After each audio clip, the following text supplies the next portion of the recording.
I was 12 years old when I learned that monsters aren't just in horror movies. They exist in the quietest places, in the everyday spaces we don't think twice about. Sometimes, they lurk where we least expect them, like a movie theater bathroom on an ordinary summer night. My older sister had taken me, my cousin, and a few of our friends to see a movie. It was supposed to be a fun night out, one of the last before school started again. My sister worked at the theater, which meant we got free tickets and unlimited popcorn, and for a kid my age, that was the ultimate dream. The theater was packed, buzzing with excitement.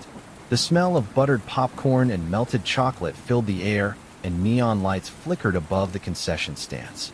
We felt so grown up, laughing too loudly, sipping on giant sodas, and tossing popcorn at each other before the previews even started. The movie had barely begun when I realized I had made a fatal mistake. Too much soda. I tried to ignore it, but it was impossible. I held out as long as I could before muttering to my cousin that I'd be right back. Slipping out of the theater, I made my way to the bathrooms down a dimly lit hallway, away from the bustling lobby. Something about that hallway always made me uneasy. The way the lights buzzed, how the walls seemed too far apart, the faint echo of my own footsteps bouncing off the tile floor. But I shook the feeling off, pushed open the bathroom door, and stepped inside. It was empty. I sighed in relief, walking past the stalls to the urinal. The sound of the movie's muffled explosions rumbled through the walls, distant and far away. That's when I heard it. The door creaked open. At first, I didn't think anything of it. Probably just someone else who had too much soda. But something felt off. I could hear footsteps, but they weren't heading toward a stall. They were heading toward me. Slow, deliberate. A sick, crawling sensation spread down my spine. I turned my head slightly, just enough to glance into the metal reflection of the soap dispenser mounted on the wall. A man stood behind me. He was tall, gaunt, his cheeks hollow, his skin pale and sickly. A dirty black hoodie covered most of his face, but I could see his bloodshot red eyes, locked onto me in the dim light. His lips were twisted into a grin, revealing yellowed, uneven teeth. I froze. The air felt heavy, thick with something wrong. "You think you can just do whatever you want," he murmured. His voice was low and hoarse, like he hadn't spoken in days. I barely understood what he meant. My brain was screaming at me to run, but my body wouldn't move. "I heard you in the theater," he continued, his tone casual yet sharp. "You were being too loud." I hadn't been loud. I knew I hadn't. My cousin and I had whispered, sure, but not enough to bother anyone. He took another slow step forward, his breath hot against the back of my neck. "You think nobody notices you?" he whispered. The way he said it, the weight behind those words, made my stomach churn. "But I notice you." A cold, prickling fear settled into my bones. I took a shaky step back, trying to inch toward the door without him noticing. His grin widened. "I should take you to the manager," he whispered. I swallowed hard. "Why? What for?" His bloodshot eyes bore into me, and I knew then that this had nothing to do with the movie. He wasn't angry. He was playing with me. I darted to the side, making a break for the door. He lunged forward, blocking my path, his hand slamming against the wall beside me. "Where do you think you're going?" he whispered. I was trapped. My pulse hammered in my ears. The air smelled of cheap disinfectant and something sour, something that made my stomach turn. I knew I had seconds before he did something worse. So I did the only thing I could think of. I screamed. A loud, desperate wail that bounced off the tiled walls, a noise so sharp and unnatural that for a split second, just a second, the man's face twisted in shock. Then, the door burst open. My sister stood there, her eyes wide. "What the hell is going on?" she demanded. The man's smile vanished. He stepped back immediately, shoving his hands into his hoodie pocket like he hadn't just trapped a kid in a bathroom. "Just having a little talk," he muttered before brushing past her and slipping out the door. I gasped for air, my body shaking as I stumbled toward my sister. She grabbed my shoulders, scanning my face. What did he do? I couldn't answer. By the time I managed to pull myself together and tell her everything, the man was gone. The theater staff searched for him, but he had vanished into the crowd. No one matching his description had bought a ticket. No security cameras had caught him entering or leaving. It was like he had never been there at all. Except I knew he was. Because a week later, I found something tucked under the windshield wiper of our family's car. A small, crumpled movie ticket stub. From the same movie I had been watching that night. On the back, written in smudged black ink, were just 3 words. See you soon. I never went back to that theater again. I never used a public bathroom alone after that. And to this day, whenever I step in front of a mirror, I check the reflection first. Because sometimes I still feel it. That horrible, hot breath against my neck. Like someone is standing too close. Like someone is watching me. Waiting.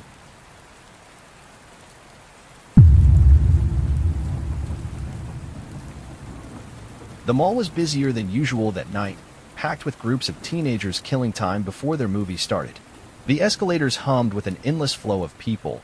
The scent of buttered popcorn and cinnamon pretzels thick in the air. My friends and I had been planning this night for weeks. The new Godzilla movie had just come out, and we were determined to get the best seats. We arrived early, wandering through the mall before heading to the theater. The energy was light, full of dumb jokes and casual shoving as we weaved through the crowd. I wasn't thinking about anything strange or dangerous, until we met her. At first, I barely noticed the woman. She was small and hunched over, wearing a dirty, oversized hoodie that swallowed her thin frame. Her hair was tangled, her face gaunt and pale, and she had this strange, vacant expression, like she wasn't fully aware of her surroundings. I only noticed her because she was staring directly at us. Not casually, not in passing. Her wide, unblinking eyes were locked onto my friend Josh. And then she elbowed him. Hard. Josh stumbled slightly, turning toward her in surprise. What the hell? He muttered under his breath. She didn't react. Didn't even blink. Just kept walking beside us, her shoulder bumping against his every few steps. We exchanged uneasy glances. Maybe she was just out of it. Maybe she was on something. But then we saw the second one. A man, equally disheveled, equally strange, appeared near the escalators, watching our group with the same unnerving intensity. His face was thin and sharp, his hood pulled over his head, and when he moved, it was in short, jittery motions, like he was trying to hold something back. He and the woman didn't speak to each other. They just watched us. And then they followed us up the escalator. I felt my stomach tighten. We weren't imagining it. They weren't just 2 random weirdos passing by. They were deliberately shadowing our group. Josh muttered something under his breath, quickening his pace. We all did. When we reached the top, we turned a sharp corner, ducking into a side hallway that led toward the food court. We stood there for a few seconds, catching our breath, laughing nervously. Dude, what was that? Josh whispered. I don't know, but let's just get to the theater, I said. We cautiously stepped back out into the main area. And there she was, standing directly in front of us. She had never stopped following. My stomach dropped. Up close, she looked worse, her skin sallow and clammy, her hands clenched into fists at her sides. Her lips stretched into a too wide grin. Can I have your number? She asked. Her voice was wrong. Too high. Too eager. Like a child rehearsing a line from a script. Josh blinked. I don't think so, he said. The smile vanished. Her eyes flickered to me, then to my friend Eric. What about you? Or you? Her voice was flat now. Empty. We all shook our heads, inching backward. That's when the man appeared again, stepping up behind her. Like he had been waiting. Like he was part of this game. Can I have a piggyback ride? She asked suddenly. Josh stared at her, bewildered. What? She giggled. Then, without warning, she lunged forward, reaching out like she was actually going to climb onto his back. We all stumbled backward at once, nearly knocking into other shoppers. Josh shoved past her, and we all took off toward the theater entrance, not looking back. We didn't stop running until we were safely inside the ticket line, surrounded by other moviegoers. I turned, scanning the crowd. They were gone. What the actual hell just happened? Eric gasped, hands on his knees. I don't know, man, I muttered. But they were definitely on something. We brushed it off as some weird drug-fueled encounter, something that would make a crazy story to tell later. But then, as we were leaving the theater, pushing through the crowded lobby, I felt it. That sickening, crawling sensation that tells you you're being watched. I turned my head, and my blood went cold.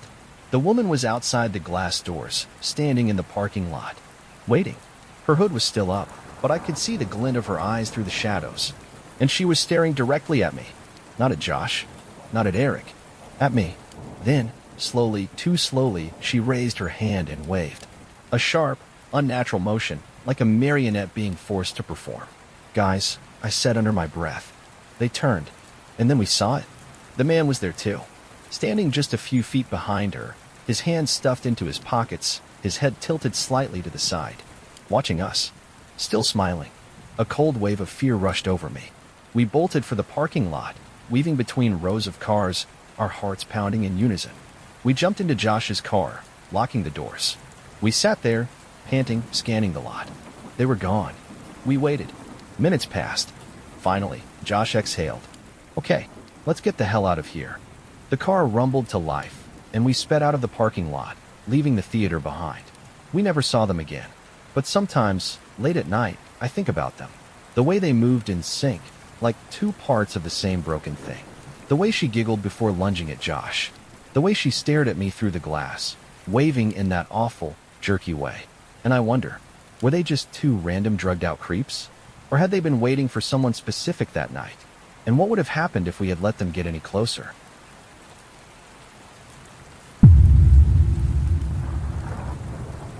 The movie was for my little brother. He was 9 years old, and I had promised him I'd take him out for a fun night. It was a small thing, but I knew he looked up to me. Our parents were working late, so I decided to make a whole evening out of it.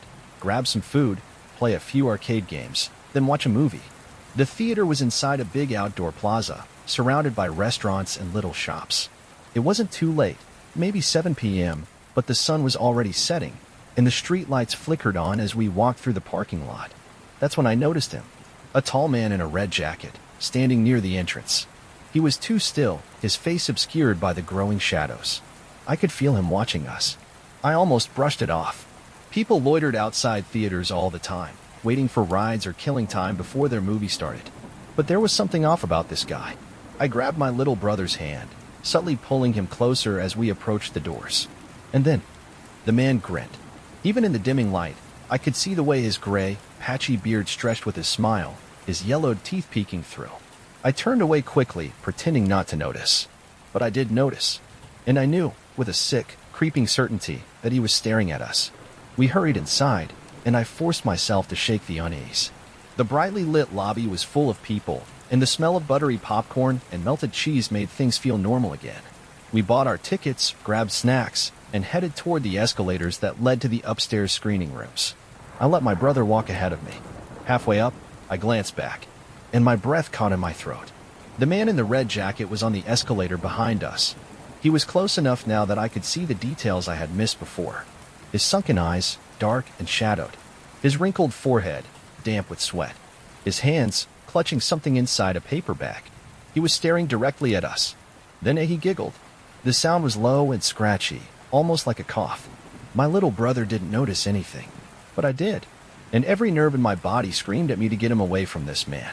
The escalator reached the second floor, and I quickly steered my brother toward the next one, which led up to the actual screening rooms.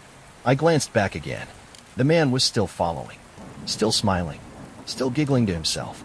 He was getting closer. The lights flickered slightly as we stepped onto the next escalator.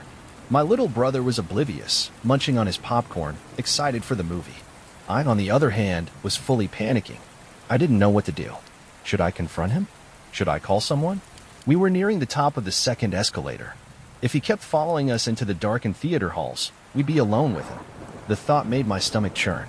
And then, a group of theater employees stepped into view, chatting near the ticket check stand.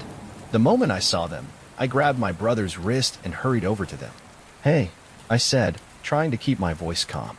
"Something weird is going on here." But I didn't get to finish my sentence, because the giggling stopped. I turned my head just in time to see the man stop halfway up the escalator. His entire demeanor changed. His grin vanished. His eyes lost their wild glint.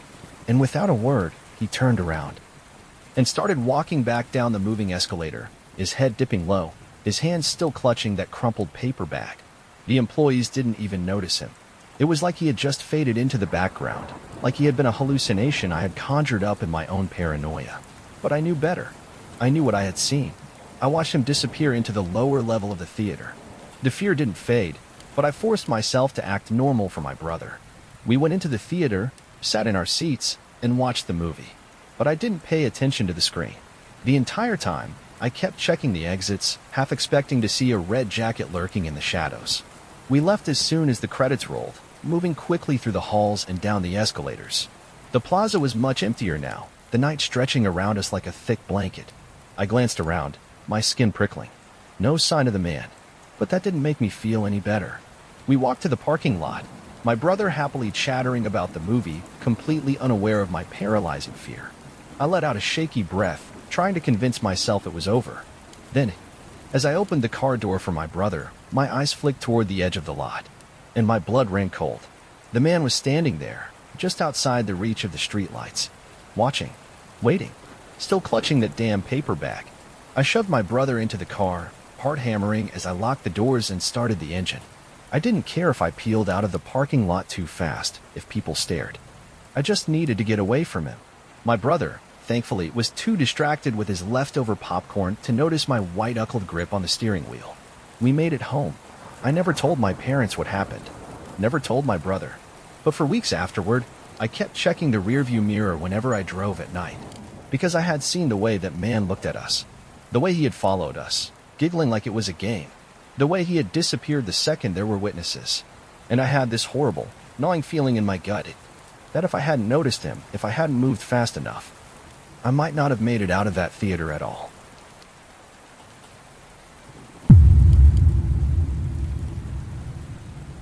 I worked the overnight shift at a small suburban movie theater in Cincinnati for about 7 months. It was a simple job, cleaning screening rooms, hallways, and bathrooms after the last shows ended. There were 3 of us on the night shift, but since my 2 coworkers, a married couple, worked together, they usually finished early and left by 2 a.m. That meant I was alone in the building for the last 2 or 3 hours of my shift, cleaning the last few theaters, taking out the trash, and locking up. From the beginning, my manager made it clear. If I was the last person to leave, I had to double-check all doors were locked and the alarm was set. A bank nearby had been targeted in an attempted robbery just months before, and security was a big concern. But despite all that, the theater had no working cameras outside, not at the entrances, not near the dumpsters, and not in the alley behind the building where the emergency exits led. At first, I didn't mind the isolation too much, but some things about the theater made the night shifts unsettling. The bathrooms on my side would randomly turn on by themselves. The sinks, the urinals, even the hand dryers would go off in the middle of the night. It startled me at first, but I chalked it up to faulty motion sensors and ignored it. I usually wore a loud vacuum backpack and listened to music through my headphones, which helped drown out the eerie silence of an empty theater. But one night in late October, something happened that made me start looking over my shoulder. It was 4 a.m., and I had just finished cleaning for the night. I set the alarm, locked the doors, and stepped into the empty parking lot. My car was the only one there. As I walked toward it, I noticed 2 police cars driving past. They slowed down and stopped at the end of the shopping strip, just sitting there at the stop sign. I had a weird feeling, but I ignored it and got into my car. Then, they backed up. They turned around and parked directly next to me, blocking my way out. One officer got out and approached my window. No sirens, no flashing lights, just watching me. I rolled the window down, confused. "Have you been walking through the neighborhood, knocking on doors?" he asked. I blinked. "What? No, I just got off work. Why are you here so late?" I explained my job, my schedule, and how I was always the last one to leave. After a few more questions, they finally let me go. The whole thing felt off. Why would they think I was knocking on doors? Was someone actually out there doing that? For the next few nights, I felt uneasy. Every time I had to take the trash out behind the theater, I'd hear rustling from the fences behind the houses nearby. I kept telling myself it was just animals, but after that run-in with the cops, I started wondering if someone was actually watching me. Then came November 5th. It was around 3:30 a.m., and I was finishing up for the night. My phone was charging, and I had taken off my headphones. I was spraying down the water fountains when I heard it. 3 loud knocks at the side exit door. I froze. The door was about 10 yards away, leading to an empty parking lot and a row of houses in the distance. No one should be knocking. My stomach dropped. The police had said someone was knocking on doors in the neighborhood. Had they moved on to the theater? 3 more knocks. Loud. Deliberate. I backed away, my hands shaking as I grabbed the vacuum hose, the closest thing I had to a weapon. I stood there, waiting, listening. Silence. I crept forward, trying to see if a shadow passed under the doorframe. Nothing. I didn't want to open it. I didn't even want to be near it. Instead, I hurried through the last of my cleaning, grabbed my trash, and left through the opposite exit. I walked quickly toward the dumpsters behind the building, trying to keep my breathing steady. I tossed my last bag of trash into the bin and turned toward the back of the theater. That's when I saw him. A dark figure in a hoodie, standing near the end of the long alley where the fire exits were. Just standing there, facing my direction, watching. A cold wave of fear rushed through me. He was too far away to see clearly, but he wasn't moving. He just stood there, near the same side door where the knocks had come from. I quickened my pace, heart racing, and ducked back into the theater through the exit I had come out of. I slammed the door behind me, locking it. I was done. I was getting out of there. I still had to put away my cleaning supplies before I could leave, but my mind was already in panic mode. I grabbed my vacuum backpack from the hallway, and then I heard it. Footsteps on the stairs outside, coming up the fire escape. My stomach flipped. Then, a loud metallic creak. The projection room door opening and closing. My blood ran cold. The projection room was locked. Only the daytime employees had access to it. I didn't have the key. Neither did anyone working the night shift. I grabbed my phone and texted my manager immediately. Someone is inside the building. Someone just went into the projection room. I didn't wait for a reply. I moved toward the kitchen, the only way to set the alarm before leaving. When I got to the bottom of the stairs leading up to the projection room, I made one final mistake. I looked up. Through the small square window in the door, a figure walked past. Inside the locked room, I ran, slapped the alarm panel, and sprinted out the door. I jumped into my car, locked the doors, and checked the parking lot. It was completely empty. No other cars. No signs of how someone got inside. I drove off as fast as I could. My manager didn't reply until 9 a.m. He asked if I had been snooping around the projection room. I told him everything, but they never figured out who had been inside. The room had been ransacked, drawers left open, papers scattered. No cameras, no alarms triggered, nothing stolen, just disturbed. I kept working there for a few more months. I never wore headphones again, and every night, I checked every corner, every door, every shadow before I left. Because whoever was in that theater with me that night, they had been watching, and if I had been just a little slower, just a little less careful, maybe they would have done more than just knock.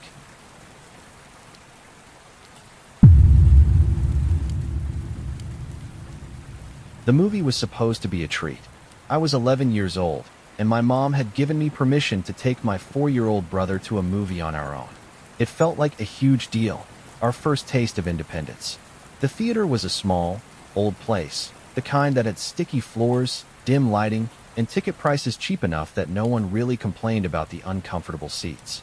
It was a matinee showing, which meant hardly anyone else was there. A few parents with toddlers, an older couple in the back, and us, 2 kids, feeling like the most responsible people in the world. We sat near the middle, my brother swinging his legs happily, completely focused on the cartoon playing on the screen. For an hour and a half, everything was perfect. Then, after the credits rolled and the lights came up, we went outside to wait for our mom. And she wasn't there. I pulled out my flip phone, the one she had given me for emergencies only, and called her. No answer. I texted. No reply. The theater lobby had mostly emptied out, the staff cleaning up and preparing for the next showing. I checked the parking lot through the glass doors, but her car was nowhere to be seen. She's coming, I told my brother, trying to keep my voice light. Let's just wait here. 5 minutes passed. Then 10. Then 20. I felt my stomach twisting. The employees were starting to glance at us, probably wondering why 2 little kids were still standing there. Do you want me to call someone for you? One of the workers asked. I shook my head quickly. If my mom found out I asked a stranger for help, she'd be furious. She had told me to be responsible, to handle things, and I wanted to prove that I could. So I forced a smile, took my little brother's hand, and said, "No, thank you. We're just going to walk home." It was only a few blocks away.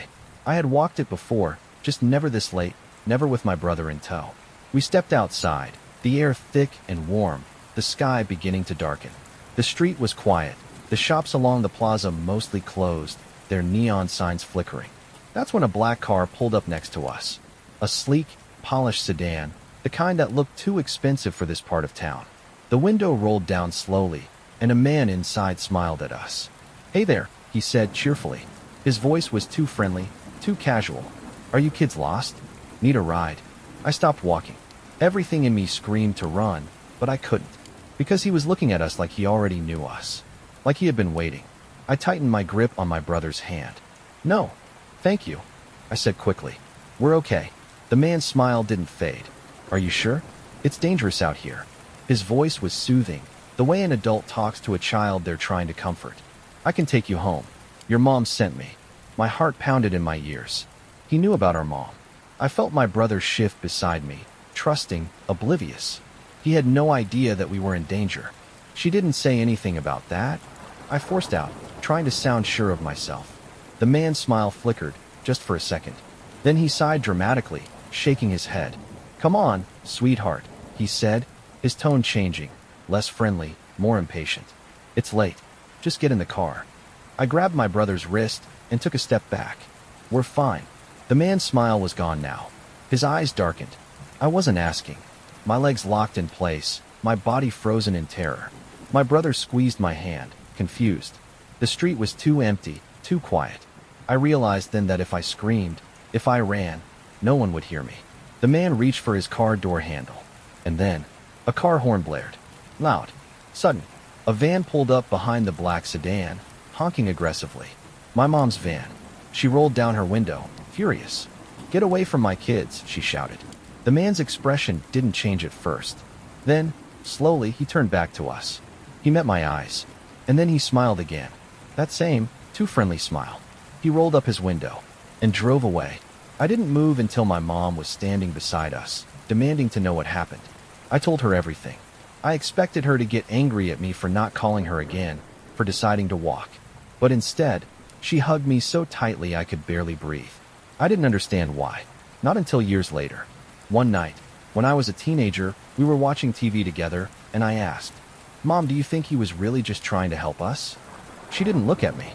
She just stared at the screen, her jaw clenched. And then she said something that made my blood turn to ice. I didn't tell you this back then because you were just a kid, she murmured. But when I pulled up, I saw his face. I saw how calm he was. And I knew. That man had no intention of helping you. He wasn't surprised to see me. He was annoyed. She finally turned to look at me, her eyes dark. He wasn't just some stranger. My throat felt dry. Then who was he? She hesitated. Then she said something I'll never forget.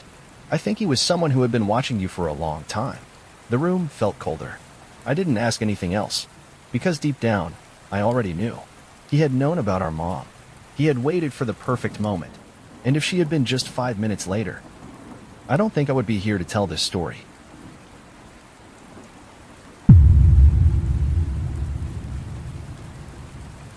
Corey was always a little off.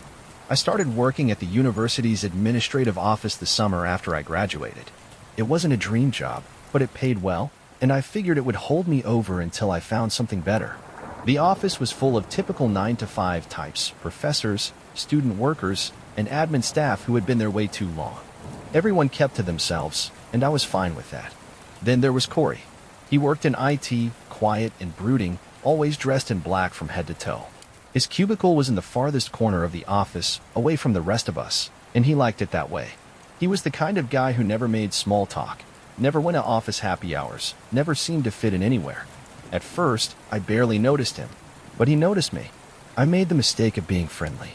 One afternoon, while making copies, I joked about how the printer seemed possessed. Corey, who just happened to be walking by, stopped and stared at me for a beat too long before answering. You believe in ghosts? He asked. His voice was soft, almost rehearsed, like he had been waiting for someone to ask him that exact question. Not really, I laughed. But this printer makes a strong case. He smiled slow, knowing, calculated. I believe in ghosts, he said, and other things. I didn't ask what other things meant. That was my first mistake. From that moment on, Corey talked to me more. At first, it was just at work, passing conversations, little comments. He'd ask about my weekend, what kind of music I liked, if I ever felt like I had lived another life before this one. Weird stuff, but harmless. Then, one day, he asked if I wanted to go see a movie. Like, as friends. I asked carefully. He smiled. Of course. I hesitated. I didn't want to give him the wrong idea, but I also didn't want to be mean. So, stupidly, I said yes on the condition that my friend Kelsey could come too. That was my second mistake. The moment we met Corey at the theater, I knew something was wrong. His smile was too tight, his body language stiff. His eyes flicked to Kelsey, then back to me, and I could see the realization hit him. I had brought a buffer. He didn't like that. During the movie, Corey sat unnervingly still. Every time my fingers brushed the armrest, his hand would inch closer, hovering, waiting. I tucked my hands under my legs. Halfway through the movie, he leaned in close. His breath was warm against my ear. "I like you." My stomach sank. I forced a polite laugh, trying to brush it off. "That's nice, Corey." That was the wrong answer. He sat rigid for the rest of the movie, his hands gripping the armrest so tightly his knuckles turned white. The second the credits rolled, Kelsey and I made an excuse to leave fast. I thought that was the end of it. I was so wrong. The next morning, Corey was waiting for me outside work. "Hey," he said, his eyes dark and sunken like he hadn't slept. "I had fun last night. When can we go out again?" My gut twisted. "Corey, I don't really see you that way." His smile didn't fade. "That's okay," he said softly. "You just need time." That's when I realized. He wasn't going to take no for an answer. At first, it was just constant texts, then calls. Then he started showing up in the break room, outside my office, at the coffee shop I went to before work. "Wow, what are the odds?" he'd say, smiling. But I knew. They weren't odds. Then the notes started appearing. Folded slips of paper slid under my office door. Some more poems. Some more sketches of me, drawn in disturbing, hyperrealistic detail. Then there was the worst one. A photo of me at the bus stop, taken from a distance. My blood ran cold. I blocked his number, told security, told my friends. I thought that would be enough. It wasn't. One night, around 3 a.m., I woke up to the sound of my bedroom door creaking open. At first, I thought I was dreaming. Then, soft footsteps on my carpet. My heart stopped. I couldn't move, couldn't breathe. Then I heard it. A low, slow whisper. "Why are you ignoring me?" My blood turned ice.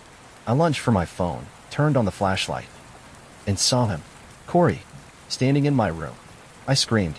The next moments were a blur. I jumped out of bed, shoved past him, my heart slamming against my ribs. He didn't try to grab me. He just stood there, his head tilted, his eyes unreadable. I just wanted to talk. I ran, down the stairs, out the front door, into the street, screaming for help. A neighbor came out, called 911. Corey didn't run. He just stood in my doorway, smiling as if he had done nothing wrong. The police found a credit card in his hand, the one he had used to slip the lock open. They arrested him, and for a while I thought I was safe. Corey was charged with trespassing and harassment. He was sentenced to a few months in jail. That should have been the end of it. But Corey was patient, and he never really left. Months after he was released, I got a new phone number. Only a handful of people had it. Then, one night, a text message came through. No name, no number, just a single sentence. "I still dream about you." I never replied. But sometimes, when I'm alone at night, I feel it, that sickening, familiar sensation. Like someone is watching, waiting. And I know, Corey is still out there. And he's not done with me yet.